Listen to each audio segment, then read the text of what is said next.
মনে রাখবেন, আল্লাহ যদি আপনার সাথে থাকেন এবং আল্লাহ যদি আপনাকে কবুল করেন, পৃথিবীর কোনো শক্তি নাই আপনাকে টলাবে। পৃথিবীর কোনো শক্তি নাই, পৃথিবীর সমস্ত শক্তি একত্রিত হয়ে আপনার চুল বাঁকা করতে পারবে না, যদি আল্লাহ আপনার সাথে থাকে। আর যদি আল্লাহ আপনার সাথে না থাকে, আইওয়াস শোডাউন দিয়ে কোনো লাভ হবে না, কেউ আপনাকে বাঁচাতে পারবে। অতএব আল্লাহকে আপন করে নেন, যার যার হক তাকে তাকে দেন, নিজের হক আল্লাহর কাছে চেয়ে নেন, ইনশাল্লাহ আপনি সুখে থাকবেন। তাকদীর আল্লাহ পাক লিখে ফেলেছেন। এরপরে আল্লাহ রাব্বুল আলামিন কি লিখেছেন? এরপরে আল্লাহ রাব্বুল আলামিন মহাবিশ্ব সৃষ্টি করেছেন 6 দিনে। কয় দিনে? কোরআনে দলিল আছে, হুয়াল্লাযী খালাকাস সামাওয়াতি ওয়াল আরদা ফি সিত্তাতি আইয়াম। তিনি সেই আল্লাহ যিনি আসমান সমূহ, একটা আসমান নয়, আসমান সমূহ মানে যতগুলো আসমান আছে, আর আমরা জানি 7টা আসমান আছে। কয়টা? 7টা মহাবিশ্ব আছে। এখন পর্যন্ত সায়েন্স যত কিছু আবিষ্কার করেছে, এগুলো প্রথম মহাবিশ্বের আবিষ্কার। দ্বিতীয়টাতে ওরা যেতেই পারেনি এখন পর্যন্ত, অতদূর পর্যন্ত স্পেসশিপ যেতেই পারবে না। কথা কি বুঝতে পারছেন? এটা প্রথম আসমানের বিষয়। এরকম আরো 6টা আসমান মহাবিশ্ব আল্লাহ পাক প্রস্তুত করেছেন। তারপরে আছে সিদরাতুল মুনতাহা, তার উপর একটা মহাসাগর আছে, তারপরে কুরসি, তার উপরে আরশে আজিম, আর আরশে আজিমের উপরে আল্লাহ সুবহানাহু ওয়া তাআলা। এখানে একজন মানুষ ওই পর্যন্ত চলে গিয়েছিলেন, তিনি কে? মুহাম্মদুর রাসূলুল্লাহ সাল্লাল্লাহু আলাইহি ওয়াসাল্লাম। তার মর্যাদা আর বোঝার বাকি আছে? তো সবার প্রতি অনুরোধ থাকবে, সেই ব্যক্তি, সেই নবী মুহাম্মদ সাল্লাল্লাহু আলাইহি ওয়াসাল্লামের সুন্নাহ মাফিক জীবনযাপন করেন, আল্লাহ পাক তৌফিক দান করুন। এবং এই সুন্নাহটা জীবনের একটা ক্ষেত্রে মানলে হবে না, জীবনের সমস্ত ক্ষেত্রেই মানতে চেষ্টা করতে হবে। আল্লাহ পাক তৌফিক দান করুন। আল্লাহ রাব্বুল আলামিন এরপরে মহাবিশ্ব সৃষ্টি করে দীর্ঘদিন পর্যন্ত, অনন্তকাল বলবো না, দীর্ঘদিন পর্যন্ত মানুষ সৃষ্টি করেন নাই। জি, সূরা দাহরের প্রথম আয়াতে আল্লাহ পাক বলেছেন, হাল আতা আলাল ইনসান হিনুম মিনাদ দাহরি লাম ইয়াকুন শাইআম মাযকুর। মানুষের উপরে এমন একটা সময় চলে গেছে যে মানুষ কোনো আলোচ্য বিষয় ছিল না। মানে মানুষ সৃষ্টি করা হবে, এখন দুনিয়া যা হচ্ছে দেখতে পাচ্ছেন, আমরা কোনো টপিকই ছিলাম না, এত সময় চলে গেছে মহাবিশ্ব। এখন মনে হয় দুনিয়াটা আমাদের, তাই না? মানুষই সব, মানুষই এই দুনিয়ার পলিটিক্যাল মালিক, ইকোনমিক মালিক, সংস্কৃতির মালিক, পরিবার, ব্যক্তি, সমাজ, সবকিছু মালিককে মালিক মনে হয় এখন মানুষকে। কিন্তু এমন একটা সময় ছিল যখন আল্লাহ বলছেন মানুষ সৃষ্টি হবে, এই বিষয়টা অনেক দূরের পথ ছিল। আল্লাহর জ্ঞানে ছিল, কিন্তু মহাবিশ্বে মানুষের অস্তিত্ব ছিল না। এই মহাবিশ্বেই মানুষের অস্তিত্ব ছিল না। আল্লাহ রাব্বুল আলামিন মহাবিশ্ব সৃষ্টি করেছেন কুন ফায়াকুন, হও হয়ে যাও। সূরা আম্বিয়ার 30 নম্বর আয়াতে আল্লাহ পাক বলেছেন, আওয়ালাম ইয়ারাল্লাযীনা কাফার, কাফেররা কি লক্ষ্য করে দেখে না, আন্নাস সামাওয়াতি ওয়াল আরদা কানাতা রাতকান ফাফাতাকনাহুমা, কাফেররা কি লক্ষ্য করে দেখে না যে আসমান সমূহ এবং জমিন একটা বিন্দুর মধ্যে একত্রিত ছিল, আমি আল্লাহ এটাকে বিস্ফোরিত করে দিয়েছি, পৃথক করে দিয়েছি। এটা সায়েন্সের একটা থিওরির সাথে মেলে না। কোন থিওরি? তারা বলছে বিগ ব্যাং থেকে সব সৃষ্টি হয়েছে, আর আল্লাহ পাক বলছেন বিগ ব্যাং আমি ঘটিয়েছি।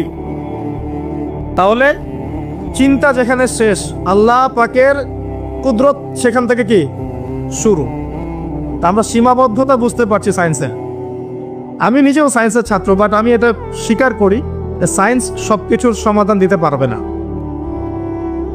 কারণ আপনি কমন একটা প্রশ্ন করেন যে রূহ কাকে বলে, সায়েন্সকে বলেন যে can you give us the definition of রূহ, আমাদেরকে রূহের সংজ্ঞা দিতে পারবেন? রূহটা কঠিন নাকি তরল, না বায়বীয় না কি, আপনি কি ব্যাখ্যা করতে পারবেন? পারবেন না।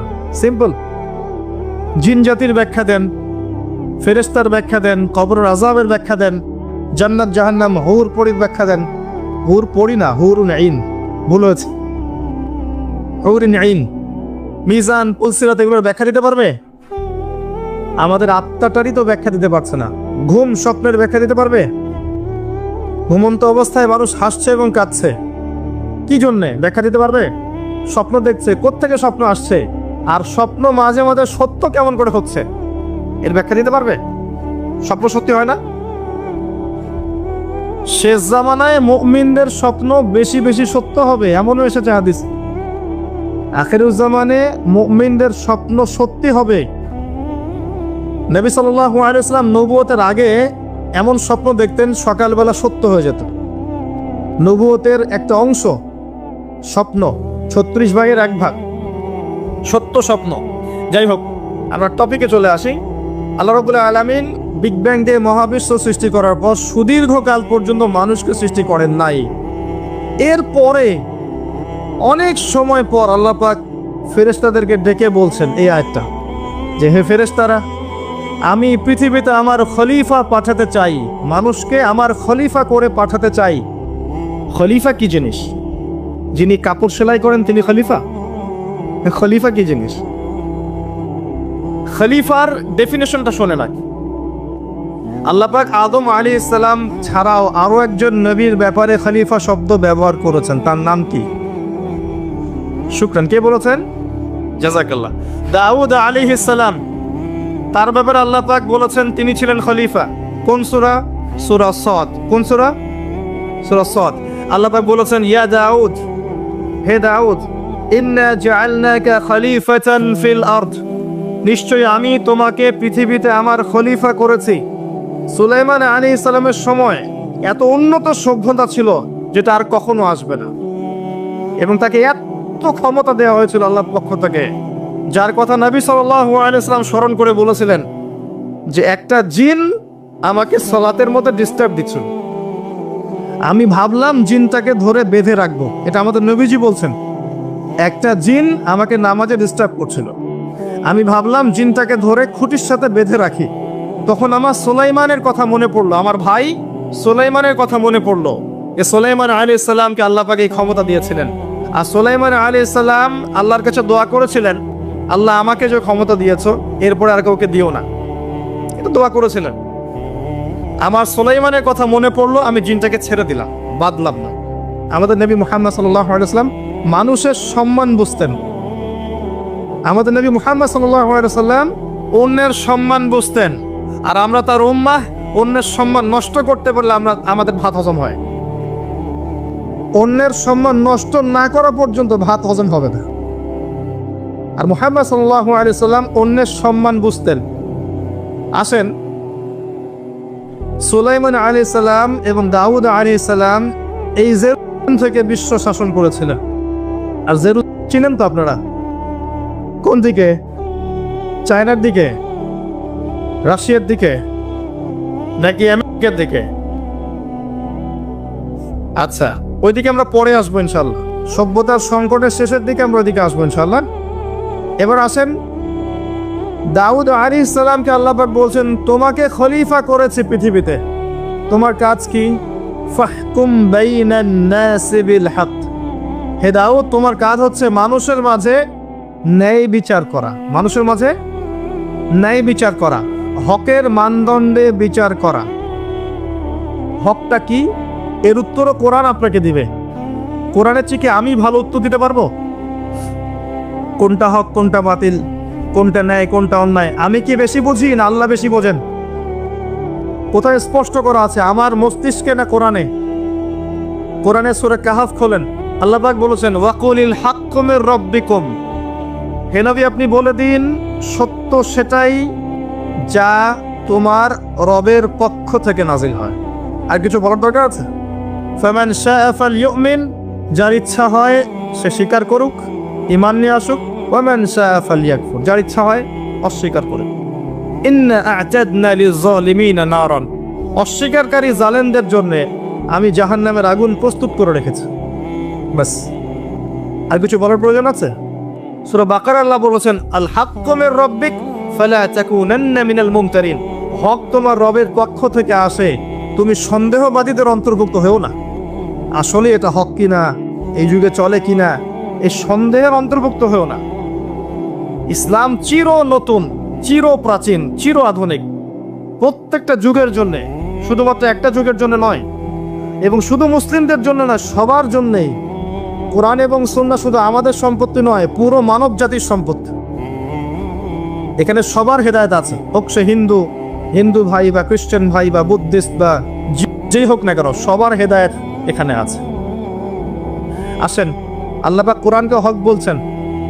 এটাও বলে রাখি, যখন তাওরাত নাজিল হয়েছিল তখন তাওরাত হক ছিল, তখন ওটাই ছিল হক। যখন জাবুর নাজিল হয়েছে জাবুরই হক ছিল। যখন ইনজিল নাজিল হয়েছে ইনজিলই হক ছিল। যখন থেকে কোরআন নাজিল হয়েছে এখান থেকে নিয়ে কিয়ামত পর্যন্ত হকের কি অন্য কোনো মানদণ্ড আছে? এটা মানতে কোনো আপত্তি আছে? হ্যাঁ, এখন কোনো কিছু যদি কোরআন সুন্নাহর সাথে মিলে যায় মানতে আমাদের কোনো আপত্তি নাই। কেউ একটা মতবাদ দিয়েছে, একটা দর্শন দিয়েছে, একটা সায়েন্টিফিক থট দিয়েছে, যেটা কোরআনের সাথে মিলে গেছে, হাদিসের সাথে মিলে গেছে, মানতে আমাদের কোনো আপত্তি নাই। আমরা চোখ বন্ধ করে মানবো ইনশাআল্লাহ, কোনো সমস্যা নেই। কিন্তু যে কোনো ব্যক্তি বা যে কোনো সংগঠন, যে কোনো সমাজ, যে কোনো সভ্যতা, কেউ যদি এমন কোনো কথা বলে, এমন কোনো দর্শন দেয়, এমন কোনো মতবাদ দেয় যেটা কোরআনের সাথে মিলছে না, সাংঘর্ষিক, হাদিসের সাথে মিলছে না, সাংঘর্ষিক, আপনি কি মানতে বাধ্য? এটা না মানাটাই আপনার ইমানের পরিচয়। তো আল্লাহ পাক দাউদ আলাইহিস সালামকে বলছেন, তুমি এই হকের মানদণ্ডে বিচার ফয়সালা করো। ওয়ালা তাত্তাবিউল হাওয়া, নিজের প্রবৃত্তির অনুসরণ করো না। প্রবৃত্তি মানে নিজের মন গড়া বিষয়ের অনুসরণ করো না। ইউদিল্লুকা আন সাবিলিল্লাহ, তাহলে এটা তোমাকে আল্লাহর রাস্তা থেকে সরিয়ে দিবে। নিশ্চয়ই যারা প্রবৃত্তির অনুসরণ করেছে তারা আল্লাহর পথ থেকে সরে গেছে। এই কারণে বিমা নাসু ইয়াউমুল হিসাব, তারা হিসাবের দিনটা ভুলে গেছে।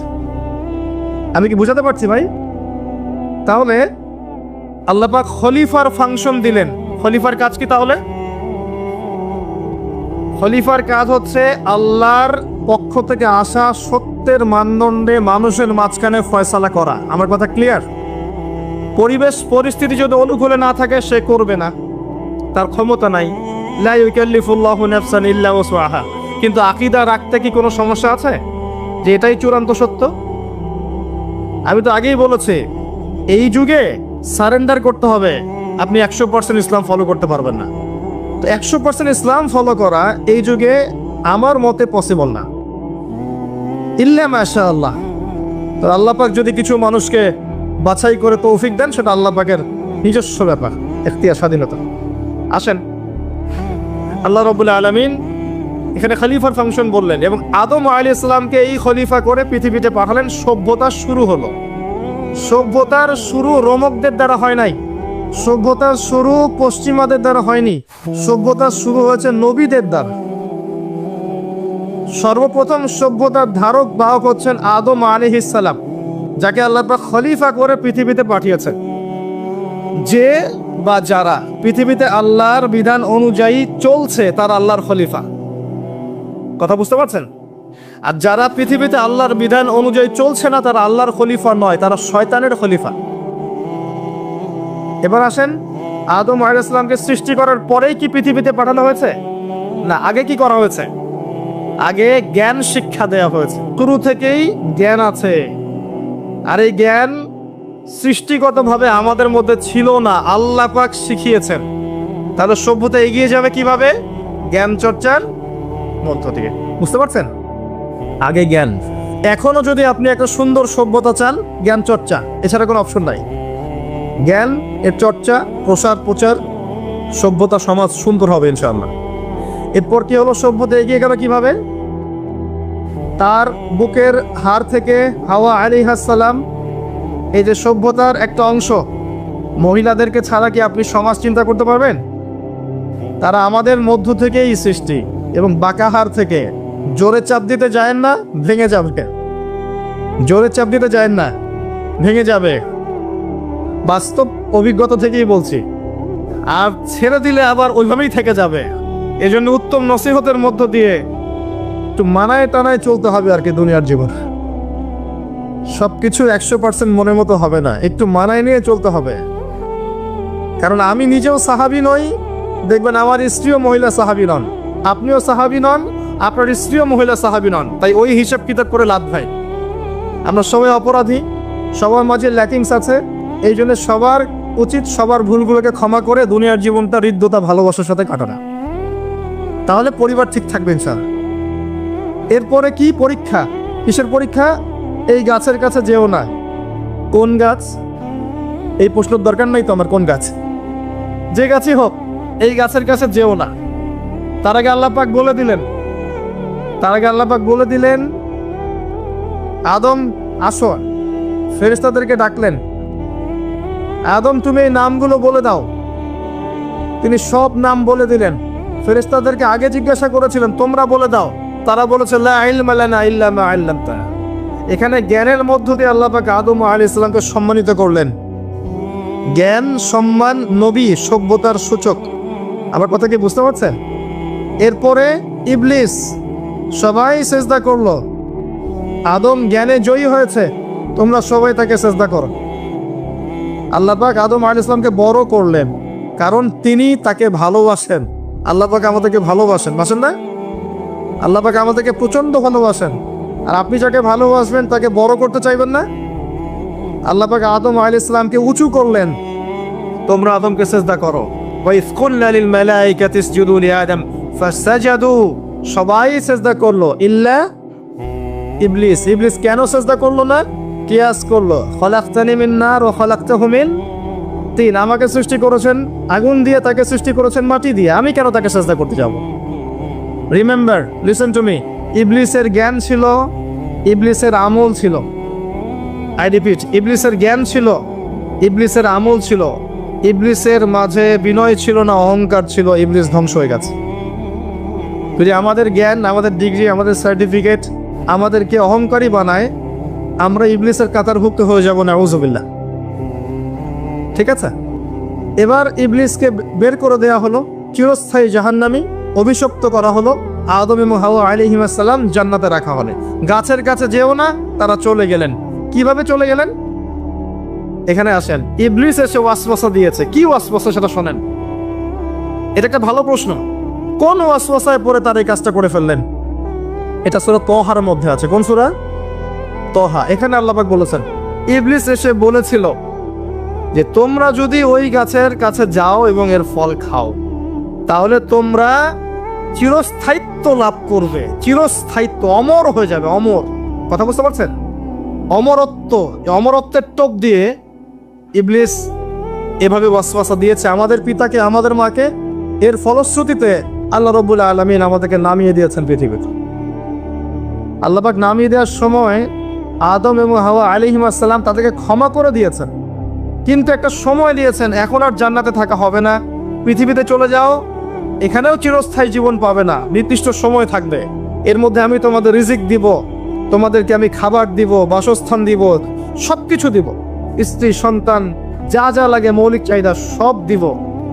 তখন যদি তোমরা আমার হেদায়েতকে মেনে চলো, আবার জান্নাতে ফিরে আসবে। যদি না মানো, ইবলিসের সাথে জাহান্নাম। কথা ক্লিয়ার? সহজ সরল জীবন দর্শন, দ্য ফিলসফি অফ লাইফ। এত দর্শন শেখার দরকার নাই। আমরা দর্শনের বই পড়তে পড়তে মাথা খারাপ হয়ে গেছে। পশ্চিমা দর্শন, জৈন দর্শন, চারবাক দর্শন, ইউরোপিয়ান দর্শন, আধুনিক দর্শন পড়তে পড়তে অবস্থা খারাপ। মার্কসীয় দর্শন। সুবহানাল্লাহ, একটা সহজ সরল জীবন দর্শন আল্লাহ দিয়েছেন। সূরা বাকারার আয়াত নাম্বার 38 এবং 39, দুইটা আয়াত। কি দর্শন? আল্লাহ বলছেন, কুল নাহবিতু মিনহা জামিআ। আমি আল্লাহ বললাম তোমরা সবাই নেমে যাও। কারা কারা সবাই? আদম, হাওয়া, ইবলিস। তোমরা নেমে যাও পৃথিবীতে। ফাইম্মা ইয়াকতিয়ান্নাকুম মিন্নি হুদান, তোমাদের কাছে আমার পক্ষ থেকে হেদায়েত আসবে। কি আসবে? এই যে তাওরাত, জাবুর, ইনজিল, কোরআন, আল্লাহর বাণী, ওহী, এগুলো আসবে। রাসূল আসবেন। ফামান তাবিআ হুদায়া ফালা খাউফুন আলাইহিম ওয়ালা হুম ইয়াহজানুন। যে বা যারাই আমার এই হেদায়েতকে মেনে চলবে, তাদের বিন্দু মাত্র ভয় নাই, কোনো টেনশন নাই, কোনো ভাবনা নাই। ইনশাআল্লাহ আবার জান্নাতে ফিরে আসবে ইনশাআল্লাহ। সুসংবাদ। ঠিক আছে? তারপরের আয়াত আল্লাহ পাক বলছেন, ওয়াল্লাযীনা কাফারু ওয়া কাযযাবু বিআয়াতিন। কিন্তু যারা আমার আয়াতকে মিথ্যা প্রতিপন্ন করবে এবং অস্বীকার করবে, কুফরি করবে, ফাউলাইকা আসহাবুন নার, এরা হবে জাহান্নামের অধিবাসী। কার সাথে? ইবলিসের সাথে। হুম ফিহা খালিদুন, তারা সেখানে চিরস্থায়ী পাবে। সহজ সরল জীবন দর্শন, দ্য ফিলসফি অফ লাইফ। মানলেই শান্তি, না মানলেই অশান্তি। এরপর একটা চ্যালেঞ্জ। ইবলিস চ্যালেঞ্জও করছে, আল্লাহ তুমি আমাকে বের করে দিয়েছ, ঠিক আছে, আমি আদম সন্তানের ডান দিক থেকে আসব, বাম দিক থেকে আসব, সামন থেকে আসব, পিছন থেকে আসব, তাকে আমি জাহান্নামের পথে নিয়েই ছাড়ব। এটা মনে রাখেন মাথার মতো। ইবলিসের চ্যালেঞ্জ, আর আল্লাহ পাকও সতর্ক করলেন, ইন্নাহু লাকুম আদুউম মুবিন, সে তোমাদের স্পষ্ট শত্রু। এবার পৃথিবীতেও নামিয়ে দিলেন, হেদায়েতও পাঠাচ্ছেন, নবী রাসূল পাঠিয়েছেন। সভ্যতা আস্তে আস্তে এগিয়ে চললো। সভ্যতায় দুইটা শক্তি দেখতে পাচ্ছেন, একটা আল্লাহর পক্ষ থেকে আসা শক্তি, একটা শয়তানি শক্তি। এই দুটো নিয়ে সভ্যতা এগিয়ে চলছে। আবারও বলছি, সভ্যতা শুরু হয়েছে নবী দ্বারা, রোমকদের দ্বারা নয়। সভ্যতা শুরু হয়েছে নবী দ্বারা। মানুষ আগে গাছের ছাল পাতা করে থাকতো না। সূরা আরাফে আল্লাহ পাক বলেছেন, আমি মানুষের জন্য, আদম হাওয়া আলাইহিস সালাম তাদের জন্য লেবাস পাঠিয়েছি, পোশাক পাঠিয়েছি। আমি লেবাস নাজিল করেছি উপর থেকে। লোহার খনি দেখেছেন? লোহার খনি কেউ কি বিশ্বাস করবে যে লোহা মহাকাশ থেকে পৃথিবীতে এসে পড়েছে? ওয়ানজালনাল হাদিদ, আল্লাহ পাক বলছে আমি হাদিদ নাজিল করেছি। কোরআন নাজিল করা বোঝেন? কোরআন নাজিল মানে কি? আল্লাহর উপর থেকে কোরআন আসেনি? জিবরাইল আলাইহিস সালাম কোরআন নিয়ে আসছেন না নিচে মুহাম্মদ সাল্লাল্লাহু আলাইহি ওয়াসাল্লামের কাছে? এই যে কোরআন নাজিল হচ্ছে, আনজালা। আল্লাহ পাক এই কথা বলছেন যে লোহা আমি নাজিল করেছি। লোহা একটা অণু আপনি তৈরি করতে পারবেন পৃথিবীতে ল্যাবে বসে? সুবহানাল্লাহ। আল্লাহ পাক নাজিল করেছেন। ঠিক একইভাবে আল্লাহ পাক পোশাক নাজিল করেছিলেন আদম এবং হাওয়া আলাইহিস সালাম তাদের জন্য। তারা গাছের ছাল পাতা পরে ঘোরাফেরা করতেন না। বোগাস কথাবার্তা শিখায় মানুষ। এবং কৃষিকাজ, আপনার প্রযুক্তি, আপনার পরিবার গঠন, সন্তান প্রতিপালন, একজন মানুষের জীবন যাপনের জন্য যত কিছু প্রয়োজন, সব জ্ঞান আল্লাহ পাক আদম আলাইহিস সালামকে শিক্ষা দিয়েছিলেন। দুনিয়াতে আসার পরে যখন যেটা প্রয়োজন হয়েছে, ওহী নাজিল হয়েছে, জিবরাইল আলাইহিস সালাম তাকে শিখিয়ে দিয়েছেন। মানুষ গুহার মধ্যে ছবি এঁকে থাকতো, আর এরা বলছে আদম আলাইহিস সালাম বানর থেকে হয়েছেন। নাউযুবিল্লাহ, সুবহানাল্লাহ। এটা যারা বিশ্বাস করে তারা সরাসরি কোরআনের সাথে কুফরি করছে, স্পষ্ট কাফের। আদম আলাইহিস সালাম আল্লাহ পাক তাকে হাত দিয়ে সৃষ্টি করেছেন, নিজের হাতে সৃষ্টি করেছেন। তিনি বানর থেকে মানুষ হননি। হ্যাঁ, যারা এই মতবাদটা দিয়েছে ওরা বানর থেকে মানুষ হতে পারে, আমরা হই না। বরং সূরা বাকারা আপনি উল্টা চিত্র দেখতে পারবেন। সূরা বাকারা দেখবেন, পড়তে পড়তে দেখবেন একটা জায়গা আছে যে শনিবারের সীমা লঙ্ঘন করার জন্য কিছু মানুষকে, বনু ইসরাইলের কিছু মানুষকে আল্লাহ পাক মানুষ থেকে বানর বানিয়ে দিয়েছে। আছে না দলিল? তাহলে এটার প্রমাণ পাওয়া যাচ্ছে।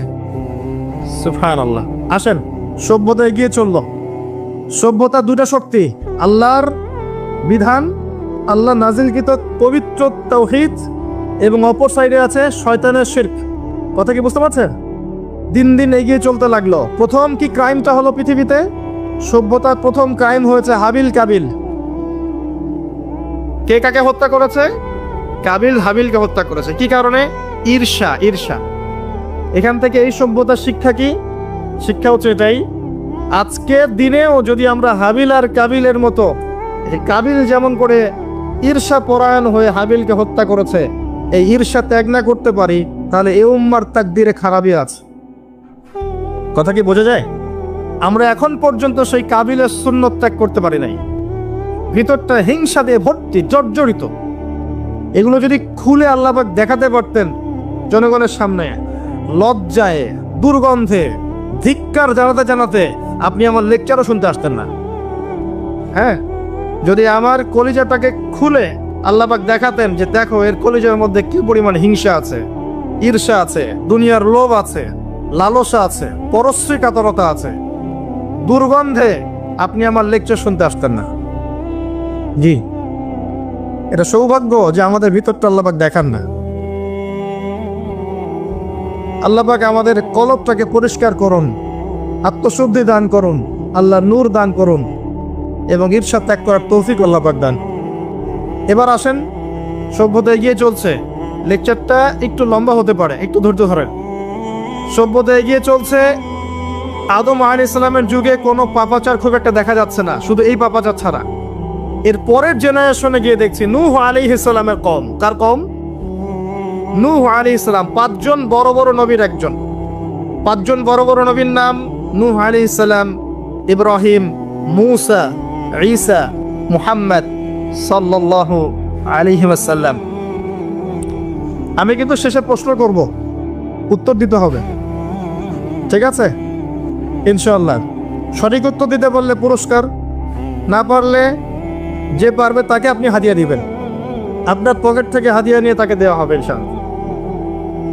তো নূহ আলাইহিস সালামের যুগে কি শিরক, প্রথম শিরকের পাপ মানুষ দেখলো। ইয়াগুস, ইয়াউক, নাসর এরকম কিছু মূর্তি ছিল, এই মূর্তিগুলো তার উপাসনা করা শুরু করলো। বাই দ্য ওয়ে, এই মূর্তিগুলো কিন্তু তারা হাতে তৈরি করে নাই। আমার কথাটা ভালো করে বোঝেন, এই মূর্তিটা তারা আসলে অটোমেটিকলি হাতে তৈরি করে নাই। এই মূর্তিটা তৈরি করার পিছনে শয়তান তাদেরকে ওয়াসওয়াসা দিয়েছিল। কি ওয়াসওয়াসা দিয়েছিল? এই ব্যক্তিরা ছিল আগের সময়কার বুজুর্গ ব্যক্তি। বুজুর্গ ব্যক্তি বোঝেন? পরেশগার বুজুর্গ ব্যক্তি। তো শয়তান এদেরকে বুঝিয়েছিল, যদি তোমরা বুজুর্গ ব্যক্তিদের, আল্লাহওয়ালা মানুষদের মূর্তি তৈরি করে মসজিদের বাইরে রাখো, তাদেরকে দেখলে তোমাদের ইবাদতে মনোযোগ বাড়বে। শয়তান এই ওয়াসওয়াসা দিয়েছে। ওই জেনারেশন তাই করলো। ওই জেনারেশন যখন চলে গেল, পরের প্রজন্মকে শয়তান ওয়াসওয়াসা দিল, আরে মসজিদের বাইরে কেন, ভেতরেই রাখলে হয়। তারা ভেতরে নিয়ে আসলো, এই জেনারেশন শেষ হয়ে গেল। তারপরে আরেকটা জেনারেশন আসলো, ওদেরকে শয়তান বুঝালো সরাসরি এদের কাছে চাইলেই হয়। শিরক শুরু হলো। আপনি কি বুঝতে পারছেন কিভাবে শিরক শুরু হয়েছে বিশ্বে? এবার নূহ আলাইহিস সালাম 950 বছর তার কওমকে দাওয়াত দিলেন, শিরক ছেড়ে দাও, শিরক ছেড়ে দাও। কত বছর? 9টা শতাব্দী, 9.5 শতাব্দী তিনি তার উম্মাহকে দাওয়াত দিলেন, শিরক ছেড়ে দাও। তার স্ত্রী পর্যন্ত তার কথা শুনলো না, তার ছেলেও তার কথা শুনলো না। দাওয়াতটা কেমন ছিল? আমাদের মতো এই যে লাক্সারিয়াস বসে বসে দাওয়াত দেয় এমন নয়। দাওয়াতটা এমন ছিল, নূহ আলাইহিস সালাম নিজেই বলছেন, ইন্নী দাআউতু কওমি লাইলা ওয়া নাহার। আল্লাহ, আমি আমার কওমকে দিন রাত দাওয়াত দিয়েছি, দিন রাত 24 ঘন্টা। ওয়ালাম ইয়াজিদহুম দুআই ইল্লা ফিরারা। আমার দাওয়াত শুনে মানুষ খালি পালিয়েই গেছে, পালিয়েই গেছে। এরকম করে দাওয়াত দিয়েছে, এমন ভাবে দাওয়াত দিয়েছেন, শেষে সমাজের মানুষ শুনছে না, পরিবারের লোকও কথা শুনছে না। তখন হাত উঁচু করে বলছেন, রব্বি আন্নী মাগলুবুন ফান্তাসির। আল্লাহ, আমি পরাজিত, আমাকে সাহায্য কর। তখন আল্লাহ পাক প্লাবন পাঠালেন, ধ্বংস হয়ে গেল জালেম। আর যারা মুমিন তাদেরকে আল্লাহ পাক উদ্ধার করলেন কিস্তিতে করে। সভ্যতার সংকট বুঝতে পারছেন? সভ্যতার সংকট মানে হচ্ছে শিরক। যখন সভ্যতায় শিরক এসেছে, আল্লাহ পাক তাওহীদ পন্থীদেরকে বাঁচিয়েছেন, মুশরিকদেরকে ধ্বংস করে দিয়েছে। এবং এই মুশরিকদেরকে আল্লাহ পাক পরকালেও জাহান্নামের আগুনে জ্বালাবেন, আর তাওহীদ পন্থীদেরকে আল্লাহ পাক পরকালে জান্নাত দিবেন ইনশাআল্লাহ। এই সভ্যতা এগিয়ে যাচ্ছে, এরপরে আরো এগিয়ে গেল। সব তো বলার সময় নাই, কয়েকটা বলছি।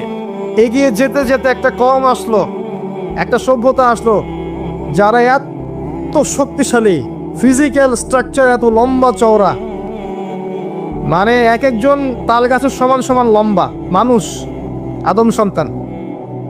পাহাড় কেটে কেটে বাড়ি নির্মাণ করে। এবং তাদের এই সভ্যতা সম্পর্কে আল্লাহ পাক বলেছেন যে লাম ইউখলাক মিসলুহা ফিল বিলাদ। এমন সভ্যতা পৃথিবীতে সৃষ্টি করা হয়নি, এত উচ্চ মানের সভ্যতা ছিল। এদের নাম ছিল আদ জাতি। আদ কি নাম? তাদের নবী ছিলেন হুদ আলাইহিস সালাম। কি নাম? হুদ আলাইহিস সালাম। তিনি দাওয়াত দিলেন একই স্টাইলে, আল্লাহর ইবাদত করো, আমার আনুগত্য করো, শিরক করো না, ইত্যাদি ইত্যাদি। কওম তার কথা শুনলো না। অল্প কিছু মানুষ শুনলো, তাদেরকে তিনি সাথে নিয়ে চলে গেলেন। আল্লাহ পাক জালেমদেরকে ধ্বংস করে দিলেন। একই সুন্নাহ। কিভাবে ধ্বংস করলেন? ঝঞ্ঝা বায়ু দিয়ে। এমন বাতাস, যে বাতাসে পুরো কওম উড়ে চলে গেল খেজুর গাছের মতো, খেজুর গাছের ডালের মতো করে থাকলো। যারা বলতো মান আশাদ্দু মিন্না কুওয়া, আমাদের চেয়ে শক্তিশালী আর কে আছে, আল্লাহ পাক ওদেরকে বাতাস দিয়ে উড়িয়ে শেষ করে দিলেন। সুবহানাল্লাহ। এরপরে আরেকটা সভ্যতা আসলো, যার নাম সামুদ। তাদের নবীর নাম সালেহ আলাইহিস সালাম। তারাও আদ জাতির ভাই, ওরাও ফিজিক্যালি অনেক স্ট্রং ছিল। একইভাবে নবী দাওয়াত দিলেন, তারা কবুল করলো না। আল্লাহ পাক ওই মুমিনদেরকে উদ্ধার করলেন, বাকিদেরকে বজ্রপাত দিয়ে ধ্বংস করে দিলেন। কি দিয়ে ধ্বংস করলেন? বজ্রপাত। বজ্রপাতের প্রচন্ড শব্দে কর্ণঘোর ফেটে গেল, তারা তাদের ঘরের সামনেই পড়ে থাকলো। এটা একটা কম ছিল, যেই কমটাকে বলা হয়েছিল যে সময় আছে তোমাদের সামনে, তোমরা চাইলে তওবা করে ফিরে আসতে পারো, অথবা 3 দিন ভোগবিলাস করতে পারো, ধ্বংস আসবে, আযাব আসবে। ওরা বলেছিল বরং আমরা 3 দিন ভোগবিলাস করে নেব। কোন সম্প্রদায়ের সাথে এই আকীদাটা মিলছে? বর্তমান যুগের কোন সভ্যতার সাথে এই আদর্শটা মিলছে? কথা কি বুঝতে পারেন? কারা শিখায় মানুষকে খাও দাও ফুর্তি করো, খাও দাও ফুর্তি করো, কালকের কি চিন্তা, আজকেই বেঁচে নাও? কারা শেখায়? এই যে সালেহ আলাইহিস সালামের কওম এমন ছিল, তওবা করে ফিরে আসো। ওরা বলছে না, 3 দিন সময় আছে, খেয়ে নিয়ে ফুর্তি করে নিব। জেনা, মদ, খাওয়া দাওয়া সব চললো। তৃতীয় দিন সকালবেলা ফজরের সময় বিকট শব্দে ওদের কর্ণগুহর আল্লাহ ফাটিয়ে দিলেন এবং ঘরের সামনে চিৎপটাং হয়ে পড়ে থাকলো, কম শেষ, ডিস্ট্রয়। 3 দিনের মধ্যে যদি এই ধর্ম ত্যাগ না করেছো, আমাদের ধর্মে ফিরে না আসছো, তাহলে তোমাদেরকে মৃত্যুদণ্ড দিব। কথা কি বুঝতে পারছেন আবার? ঠিক আছে। এবার তারা চিন্তা করছেন এখন কি করা যায়। তাদের সাথে একটা কুকুর ছিল। কি ছিল? কুকুর। এবার তারা চিন্তা করেন আমরা এখান থেকে চলে যাব, আমরা এখানে ফাসাদ সৃষ্টি করব না, এদের সাথে আপোষ করব না, ধর্ম ত্যাগও করব না, আমরা এক আল্লাহর তাওহীদে থাকবো, এখান থেকে ডিসকানেক্টেড হয়ে যাব, ফিতনাময় পরিবেশ থেকে আমরা সরে যাব, সাইলেন্টলি এখান থেকে লিভ করব। তারা চলে গেলেন। তারা চলে যাচ্ছিলেন অন্য কোনো জায়গার দিকে। পথিমধ্যে তারা ক্লান্ত অনুভব করলেন, একটা গুহার মধ্যে আশ্রয় নিলেন। সেই গুহায় শোয়া মাত্রই তারা ঘুমিয়ে পড়লেন। এবার ঘুম থেকে উঠলেন। ওঠার পর একজন বলছেন যে কতদিন ঘুমিয়েছি আমরা? একজন উত্তর করছেন হয়তো একদিন ঘুমিয়েছি বা একদিনের কিছু অংশ। আরেকজন বলছে আল্লাহ ভালো জানেন কতদিন ঘুমিয়েছে। আচ্ছা ঠিক আছে, আমরা ক্ষুধার্ত, এই পয়সাগুলো নাও, নিয়ে বাজারে যাও, বাজারে গিয়ে কিছু খাবার কিনে নিয়ে আসো। এবার সেই ব্যক্তি পয়সাগুলো নিল, নিয়ে বাজার থেকে বাজারের উদ্দেশ্যে রওনা দিচ্ছে। এবার গুহা থেকে বের হয়ে সে যা দেখলো, এই দৃশ্য দেখে তার কাছে মনে হচ্ছে সে স্বপ্ন দেখছে।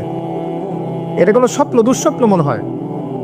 যে রাস্তা দিয়ে তারা এসেছে এখনকার রাস্তা এমন নয়, যে পথ দিয়ে তারা গতকালকে এসেছে সেই পথটা এমন নয়, যে বাজারে সে গেল সেই বাজারটা আগের মতো নয়। তার কাছে মনে হচ্ছে সে স্বপ্ন দেখছে। যাই হোক, সে দোকানদারকে বলল যে কিছু রুটি দাও আমাকে। দোকানদার কিছু রুটি দিল, সেই ব্যক্তি পয়সাটা দিয়ে দিল তাকে। পয়সাটা হাতে নিয়ে সেই ব্যক্তি বলছে এই পয়সা, এই গুপ্তধন কোথায় পেয়েছো? দাঁড়াও, এখানে এখানে দাঁড়াও, কোথায় এই গুপ্তধন পেয়েছো? এই ব্যক্তির অবস্থা কিন্তু খারাপ। চিন্তা করে আপনার অবস্থা কি হতে পারতো তখন। এই ব্যক্তি বলছে কোথায় পাবো এই পয়সা? তো আমার পয়সা, আমার উপার্জন করা পয়সা, কোনো গুপ্তধন পাইনি আমি। তো এই ব্যক্তি বলছে দোকানদার, এখানে যে রাজার সিগনেচার দেওয়া আছে, এই দাকিয়ানুস বাদশার, এ তো 300 বছর আগে মারা গেছে। কত বছর? 300 বছর আগে মারা গেছে। এখন এই লোকের মাথা আরো খারাপ। কি বলে, কারণ দাকিয়ানুস বাদশার আন্ডারে যারা বড় বড় নেতৃস্থানীয় ব্যক্তি ছিলেন, আমরা ওদের সন্তান, তা আমাদের চেয়ে ভালো কে চিনবে রাজাকে, তাই না? তো তার কাছে বিষয়টা কি এলোমেলো মনে হচ্ছে। যাই হোক, সেখানে ওই যে পুলিশ প্রশাসন চলে আসলো। কি হয়েছে এখানে, ঘটনা কি? এই ঘটনা, এই দেখেন, এই দেখেন দাকিয়ানুস বাদশার আমলের পয়সা এই ব্যক্তি আমাকে দিচ্ছে, এই গুপ্তধন পেয়েছে কোনো, একে ধরেন। তো ওকে ধরে নিয়ে রাজার কাছে নিয়ে যাওয়া হলো। এবার রাজার যে ওই যে সিংহাসন এবং রাজপ্রাসাদ, এখানে ঢোকার পর তার চোখ ছাড়াবা না। এ তো সেই বাদশা না যে বাদশার তত্ত্বাবধানে আমরা ছিলাম এবং গতকাল রাতে আমরা যেখান থেকে বের হয়েছিলাম, এ অন্য এক বাদশা। তো তার কাছে বিষয়টা এখন বুঝতে শুরু করলো সে, যে মনে হয় অনেক সময় পার হয়ে গেছে, হয়তো বা আমরা অনেক সময় ঘুমিয়েছিলাম। এই যে বাদশা, এই বাচ্চাটা দাকিয়ানুস বাদশার মতো স্বৈরাচারী নয়। শোনেন, ভালো করে শোনেন, এই জেনারেশন ওই দাকিয়ানুস বাদশার মতো স্বৈরাচারী নয়। তারা কুফরি, শিরিক, হারাম, জেনা, অশ্লীলতা এগুলোর সাথে সম্পৃক্ত নয়। শুধু একটা বিষয় তারা বিশ্বাস করে না এই জেনারেশন, সেটা হচ্ছে তারা বিশ্বাস করে না যে আল্লাহ পাক মৃত্যুর পরে আবার মানুষকে জীবিত করতে পারবেন। এটা এরা বিশ্বাস করে না। কথা বুঝতে পারছেন?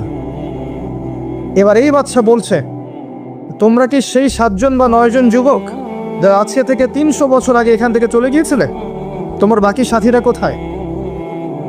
এই যুবক বলছেন, বাকি সাথীরা গুহায় আছে। বাকি সাথীরা গুহায় আছে। এবার বাদশা তার ডেলিগেশন টিম নিয়ে সেখানে গেল, গিয়ে দেখলো হ্যাঁ সেখানে এখনো বাকি সাথীরা আছে। আপনাকে বোঝাতে পারলাম কি যে এই যুব সমাজ কত বছর ঘুমিয়েছিলেন? প্রায় 309 বছর আল্লাহ পাক এদেরকে ঘুম পাড়িয়ে রেখেছেন, রাখানোর পর আবার জীবিত করেছেন।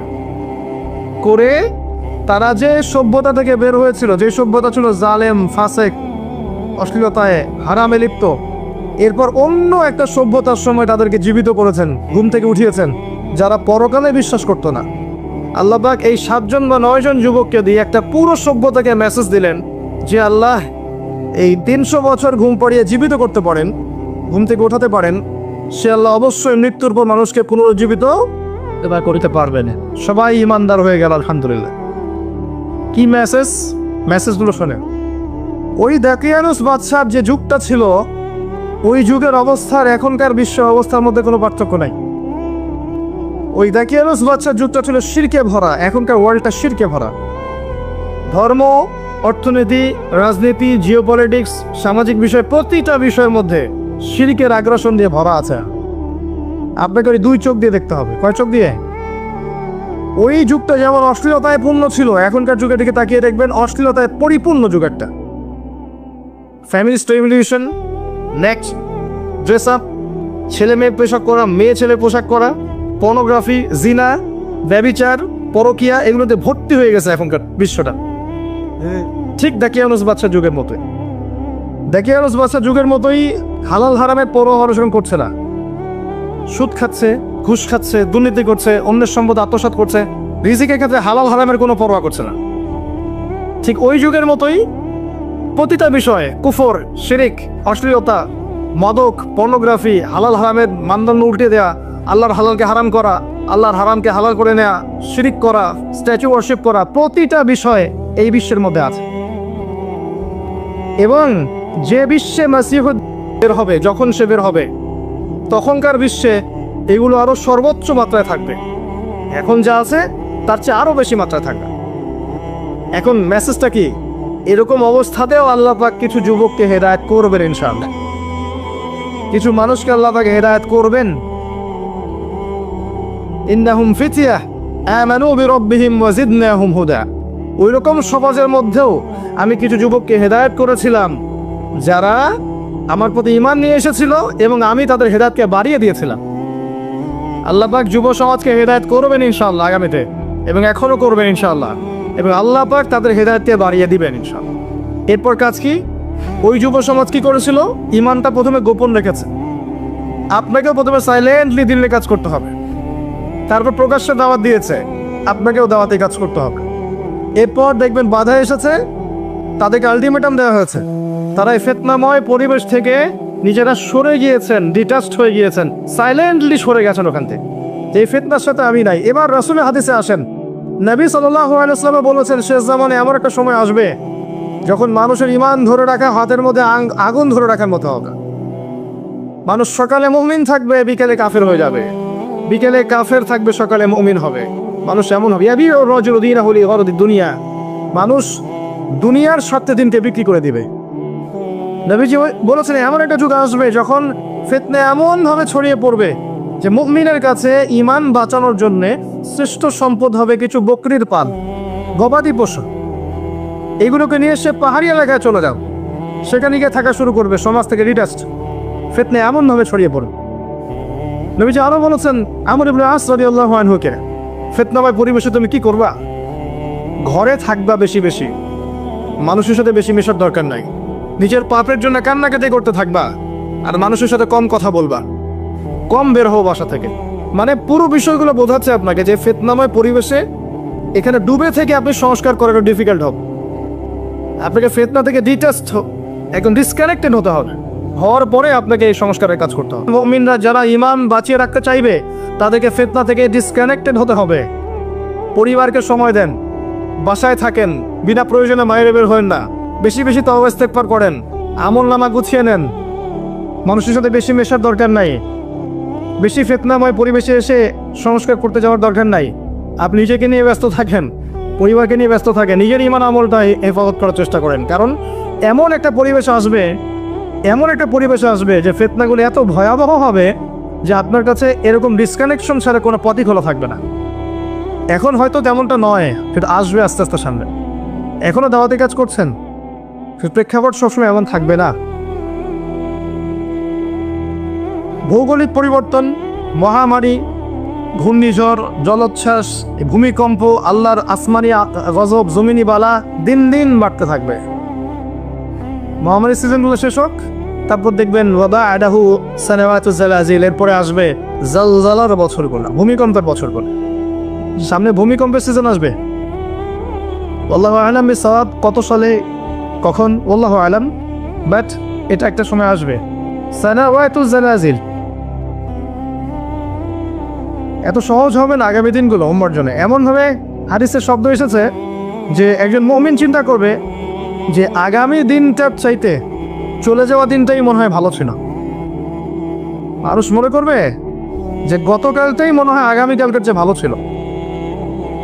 যাই হোক, মেসেজ ফিতনাময় পরিবেশে আসহাবুল কাহফ যেই কাজটা করেছেন, এই কাজটা যদি আপনি করতে পারেন, নিজেকে নিয়ে ব্যস্ত থাকেন, নিজের আমল গোছান, আকীদা ঠিক করেন, নিজের পরিবারকে সময় দেন, আপনার সন্তানদেরকে মানুষ করেন, জ্ঞান অর্জন করেন, এই যে আমল করেন, হালাল রিজিক খান, আদর্শ পরিবারটা করেন, আপনি কম মানুষের সাথে মেশেন, বাসায় বেশি থাকেন, বিনা প্রয়োজনে বের হয়েন না, ফিতনায় জর্জরিত হয়েন না, ফিতনাকে গায়ে লাগিয়ে নিয়েন না, এবং নিজের পাপের জন্যে আল্লাহর কাছে তওবা ইস্তেগফার করতে থাকেন। এটা আপনাকে ফিতনা থেকে অনেকটা বাঁচাবে ইনশাআল্লাহ। এছাড়া খুব বেশি অপশন নেই আপনারা। এবার আসেন, আল্লাহ পাক এই যুবকদেরকে হেদায়েত দিলেন। মেসেজ, এরকম পরিবেশে আল্লাহ পাক কিছু যুবককে হেদায়েত করবেন ইনশাআল্লাহ তাআলা, এবং তাদের হৃদয়গুলোতে আল্লাহ পাক জুড়ে দিবেন। ওয়ারাওয়াতনা আলা কুলুবিহিম, আল্লাহ পাক তাদের হৃদয়গুলোকে জুড়ে দিয়েছিলেন। ইমানদার যুবকদের মনের মিল আল্লাহ পাক দিয়ে দিবেন ইনশাআল্লাহ। এটা আল্লাহ করে দিবেন ইনশাআল্লাহ। আরো কি হবে দেখেন, তারা বলছিল যে আমাদের কওম আল্লাহ দ্রোহী হয়ে উঠেছে, তাই এখান থেকে আমাদেরকে গুহায় আশ্রয় নেওয়া দরকার। এখানে আপনাকে এমনভাবে একটা নিজের শেল তৈরি করতে হবে, ইমানের একটা শেল, যাতে করে আপনার ইমানের সামনে জাহিলিয়াত পরাজিত হয়ে যায়। এবার তারা যখন ঘুমিয়েছিলেন, আল্লাহ পাক কি করেছেন জানেন? ওয়াতারা শামসা ইযা তালাআত, আয়াতটা কি জানি? ওয়াতারা শামসা ইযা তালাআত তাযারু আন কাহফিহিম যাতাল ইয়ামিন ওয়া ইযা গরাবাত তাকরিদুহুম যাতাশ শিমাল। মাশাআল্লাহ, খেয়াল করে দেখেন, আল্লাহ পাক বলছেন যখন তারা গুহার মধ্যে ছিল, এই 7 জন বা 9 জন যুবক, এর কি সংখ্যা গরিষ্ঠ ছিল? অল্প কিছু মানুষ, ইমানদার বাট অল্প কিছু মানুষ, তাদের জন্য আল্লাহ পাক সূর্যকে ডান দিক থেকে হেলিয়ে উঠাতেন আর বাম দিক থেকে হেলিয়ে ডোবাতেন, যাতে তাদের ঘুমের কোনো ডিস্টার্ব না হয়। আপনি যখন ইমানদার হবেন, প্রকৃত ইমানদার, আল্লাহ পাক আপনার জন্য প্রকৃতিকে নিয়ন্ত্রণ করে দিবেন সব। যে যত বড় ইমানদার হবে, আল্লাহ পাক তার জন্য প্রকৃতিকে, আল্লাহ পাকের সৃষ্টিকে তার অনুগত করে দেবে ইনশাআল্লাহ আযজা ওয়া জাল্লা। আল্লাহ চাইলে ফেরেশতাদেরকে দিয়ে তাকে হেল্প করতে পারে ইনশাআল্লাহ। এটাও এখানে আছে, দেখাচ্ছে। তারা ঘুমিয়েছিল, ফেরেশতাদেরকে দিয়ে আল্লাহ পাক একবার ডান কাত করাতেন, একবার বাম কাত করাতেন। তারা ঘুমিয়ে আছে, তাদের বডিটা যেন মাটিতে খেয়ে না ফেলে, এই জন্য আল্লাহ পাক ফেরেশতাদেরকে দিয়ে একবার পাশ পরিবর্তন করাতেন। আপনি আমি যদি ইমানদার হই, সত্যিকার অর্থে হকের উপর থাকি, আল্লাহ পাক তার ফেরেশতাদেরকে দিয়ে আপনাকে সাহায্য করতে পারেন। আপনি ঘুমিয়ে থাকা অবস্থাতেও আল্লাহ আপনাকে সাহায্য করতে পারেন। আসহাবুল কাহফের গল্পের মধ্যে এগুলো আছে, ঘটনার মধ্যে আরও আছে, দেখাচ্ছে। এই যে বাজারে গেলেন, এইগুলো নিয়ে যান, রুটি নিয়ে আসেন, আমরা ক্ষুধার্ত।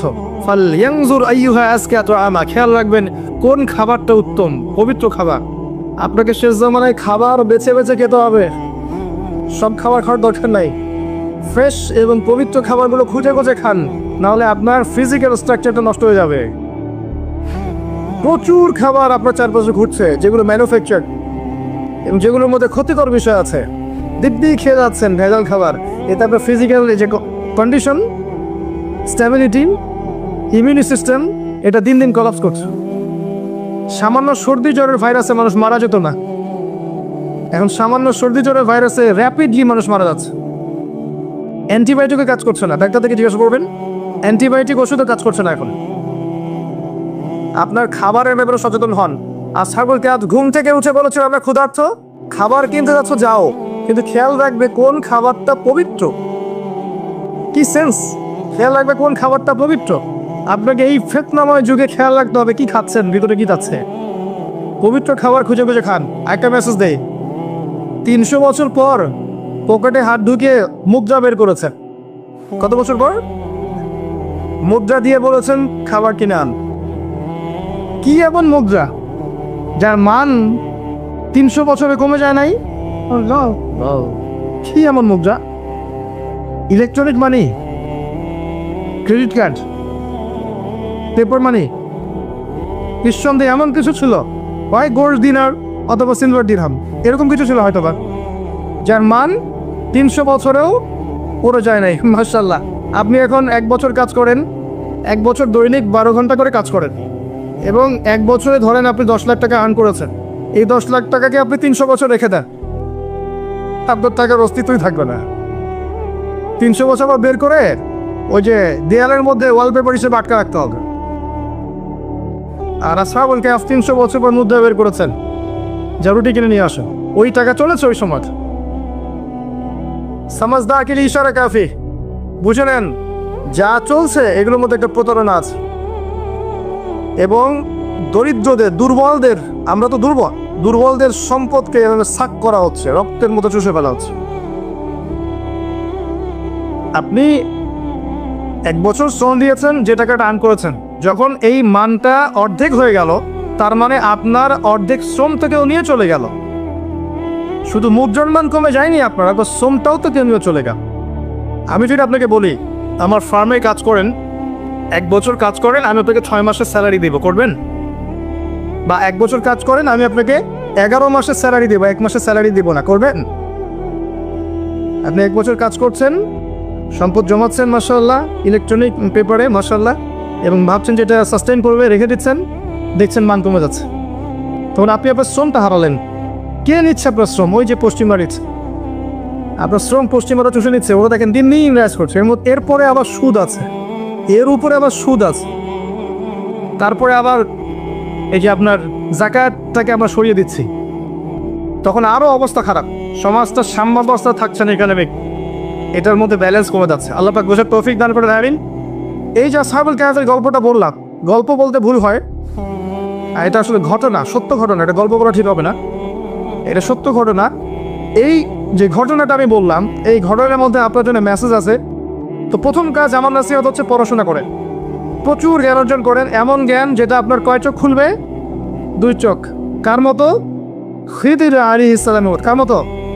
খিদির আলাইহিস সালামের মতো। এবং আপনি দূরদর্শিতা লাভ করবেন, আপনি দূর পর্যন্ত দেখতে পারবেন ইনশাআল্লাহ, আল্লাহ নূর দিয়ে ইনশাআল্লাহ। এরপরে আপনি কি করবেন? মনের মধ্যে তাসকিয়া নিয়ে আসেন, পরকালীন চেতনা জাগান, এই যে হিংসা, বিদ্বেষ, রিয়া, অহংকারের সংস্কৃতি বাদ দিয়ে দেন, মনটা ফ্রেশ রাখেন, আল্লাহ পাক আপনাকে নূর দিবে ইনশাআল্লাহ, শান্তি দিবে ইনশাআল্লাহ, প্রশান্তি দিবে। এরপর কি করবেন? যতটুকু জ্ঞান অর্জন করেছেন আমল বাড়িয়ে দেন। ফরজ করছেন মাশাআল্লাহ, ফরজের পর নফলগুলো বাড়িয়ে দেন। যখন ফরজের পর নফল বাড়াবেন, আল্লাহ আপনাকে ভালোবেসে ফেলবে ইনশাআল্লাহ। আল্লাহ পাক যখন কাউকে ভালোবাসেন, আল্লাহ পাক ফেরেশতাকে ডেকে বলেন, জিবরাইল আলাইহিস সালামকে ডেকে বলেন যে আমি তাকে ভালোবাসি, তুমিও তাকে ভালোবাসো। এরপর তিনি সমস্ত ফেরেশতাদেরকে ডাকেন, ডেকে বলেন যে আল্লাহ তাকে ভালোবাসেন, আমি তাকে ভালোবাসি, তোমরা সবাই তাকে ভালোবাসো। এরপর ফেরেশতারা পৃথিবীবাসীকে বলেন যে আল্লাহ ওই বান্দাকে ভালোবাসেন, জিবরাইল আলাইহিস সালাম ভালোবাসেন, আমরাও ভালোবাসি, অতএব হে জমিনবাসী তোমরাও তাকে ভালোবাসো। এরপর ওই ব্যক্তির প্রতি জমিনবাসীদের মনের মধ্যে আল্লাহ পাক ভালোবাসা নাজিল করে দেন। কথা বুঝতে পারছেন? আত্মশুদ্ধি অর্জন করে, তাসকিয়া। এরপরে দৈনিক সুন্নাহর উপর আমল করেন, ডেইলি সুন্নাহ, 24 ঘন্টার কোনো সুন্নাহকে বাদ দিয়ে না। ঘুম থেকে ওঠা থেকে শুরু করে ঘুমানো পর্যন্ত প্রতিটা কাজ নবী সাল্লাল্লাহু আলাইহি ওয়াসাল্লামের সুন্নাহ মতো করার চেষ্টা করেন। প্রত্যেকটা দিনকে কাজে লাগান, একটা দিন একটা রাত হিসেব করে করেন, নোট আউট করেন। আজকে কত টাকা নামাজ পড়েছেন, আজকে 5 ওয়াক্ত পড়েছেন কিনা, আজকে মানুষকে দাওয়াত দিয়েছেন কিনা, আজকে 1 টাকা সাদাকা করেছেন কিনা, আজকে ইসলামিক কোনো বই পড়েছেন কিনা, আজকে কোনো মেয়ের দিকে চোখ তুলে তাকিয়েছেন কিনা, নিজে নোট আউট করেন। নিজের আমলনামা সাজান, রাত্রেবেলা এরকম করে তাদাব্বুর করেন, আত্মসমালোচনা করেন, ঠিক আছে? পরের দিনটা যেন আজকের চেয়ে বেটার হয় এই চেষ্টা করেন, এই চেষ্টা করেন। এরপরে আমি বলবো হালাল রিজিক সার্চ করেন। যুবকদেরকে বলবো যে হতাশ হবেন না, আল্লাহ পাক আপনাদের সাথে আছেন ইনশাআল্লাহ। আল্লাহ পাক যুবকদেরকে ভালোবাসেন এবং যুবকদের জন্য আল্লাহ পাক আরো সে ছায়া দিবেন ইনশাআল্লাহ। কোন যুবক? যারা যৌবনকালটাকে আল্লাহর ইবাদতে কাটিয়েছে, যা করেছেন নাই করেছেন, জেনা করেছেন তওবা করেন, আল্লাহ মাফ করে দিবেন ইনশাআল্লাহ। মদ খেয়েছেন ছেড়ে দেন, এখন ছেড়ে দেন, আল্লাহ মাফ করে দিবেন ইনশাআল্লাহ। কাউকে কষ্ট দিয়েছেন, গুন্ডা মাস্তানি করেছেন, টিকটক জেনারেশনে ছিলেন, ক্যাসিনোতে গিয়েছেন, জুয়া খেলেছেন, গার্লফ্রেন্ডকে সময় দিয়েছেন, কি করেছেন, এখনই তওবা করে ফিরে আসেন, খালেস তওবা করেন, আল্লাহ পাক আপনার সমস্ত গুনাহকে নেকি দিয়ে পরিবর্তন করে দিবেন ইনশাআল্লাহ। টেনশন করবেন না, আল্লাহকে আপন করে নেন, আল্লাহ আপনাকে বন্ধু দিবেন, ওলামায়ে কেরামের সোহবত দিবেন, ঈমান দিবেন, তাওহীদ দিবেন, সুন্নাত দিবেন, রিজিক দিবেন, পরিবার দিবেন, স্ত্রী দিবেন, সন্তান দিবেন, সব দিবেন, আল্লাহ পাক দিবেন। একদম টেনশন ফ্রি থাকে এবং দিনের পথে ফিরে আসে। আপনার লাইফটা লিমিটেড, একটা দিন একটা রাতকে নষ্ট করেন না, যেটা চলে যাচ্ছে এটা ফিরে আসবে না। ডিসিশন একটা নিতে হবে, শয়তানের ইবাদত করবেন না আল্লাহর ইবাদত করবেন। না, আপনাকে আল্লাহ শক্তি দিয়েছেন, এখন সামর্থ্য দিয়েছেন, ভালো মন্দ বোঝার ক্ষমতা দিয়েছেন। আপনাকে আল্লাহর জন্য আপনার রক্ত, আপনার জান, আপনার মাল, আপনার সময় শ্রমকে ঢেলে দিতে হবে। পারবেন না? ইনশাআল্লাহ আজ্জা ওয়া জাল্লা তৌফিক দান করুন, আমিন। এই যুবকদেরকে বলবো রিজিকের সার্চ করেন আগে, বিয়ে শাদীর চিন্তা পরে করেন, আগে একটা রিজিক সার্চ করেন, ছোট্ট হালাল একটা ব্যবসা করেন, ছোট্ট একটা চাকরি খোঁজেন।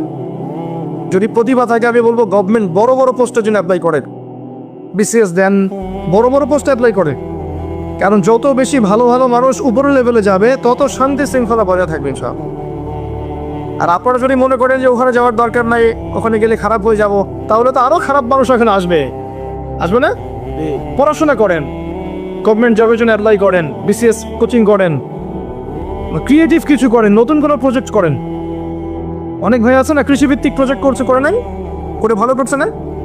অনেক ভাই বিদেশ থেকে পড়ে এসে গাড়ি প্রজেক্ট করে রাইজ করছে না?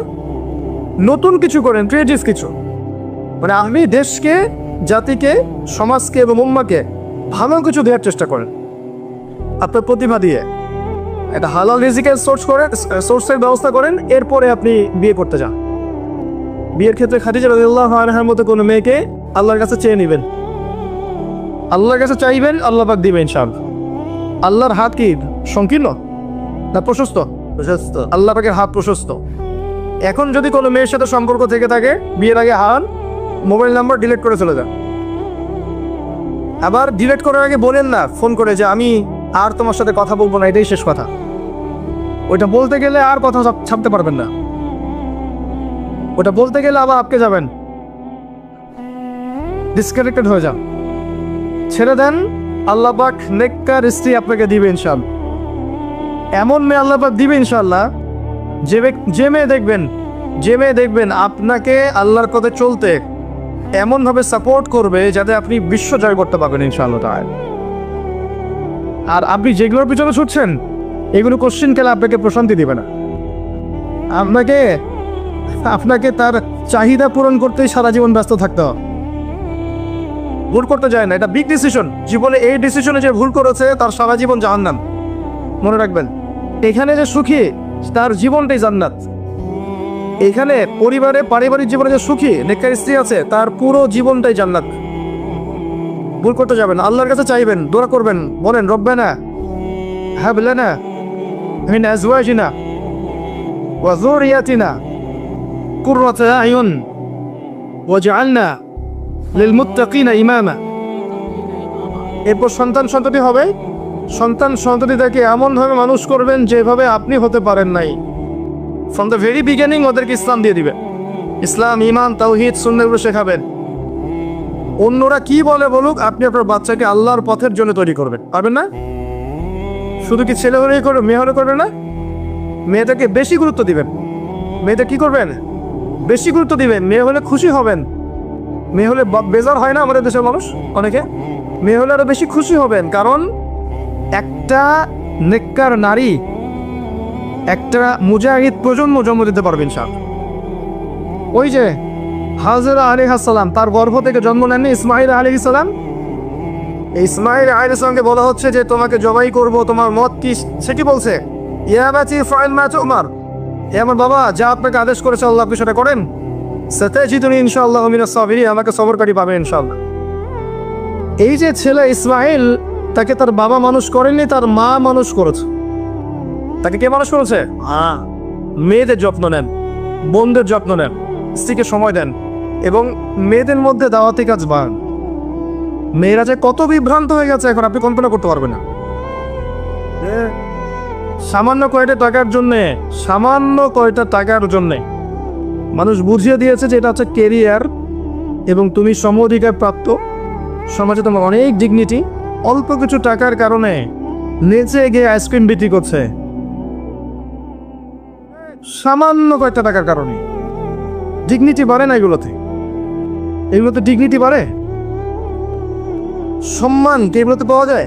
মানুষ যারা গোল হয়ে দাঁড়িয়ে আছে এরা কি তাকে সম্মানের চোখে দেখছে না ভোগের দৃষ্টিতে দেখছে বলতো?